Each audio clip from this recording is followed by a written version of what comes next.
দুই প্রকার ব্যক্তিকে কুরবানির গোশত দিলে সওয়াবের পরিবর্তে আর গুনাহ হবে।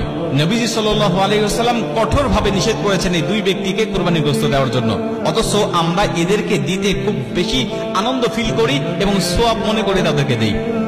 নবীজি সাল্লাল্লাহু আলাইহি ওয়াসাল্লাম নিষেধ করেছেন। বুখারী, মুসলিম এবং সিয়াসিত্তার অধিকাংশ কিতাবের মধ্যে এই হাদিসগুলো বর্ণনা করা হয়েছে, কিন্তু অধিকাংশ মানুষ আমরা জানি না এবং অনেকে জেনেও না জানার ভান করে বসে থাকি আমরা। হযরত আলী রাদিয়াল্লাহু তাআলা আনহু বলেন, নবীজি সাল্লাল্লাহু আলাইহি ওয়াসাল্লাম বলেন, তোমরা প্রথম নম্বরে কোনো কসাইকে মজুরি হিসাবে গোশত দিবে না। কসাইকে মজুরি হিসাবে গোশত দিলে আপনার সওয়াব তো হবেই না এবং গুনাহ হবে এবং কুরবানি বাতিল হয়ে যাওয়ার সম্ভাবনা আছে। কেন?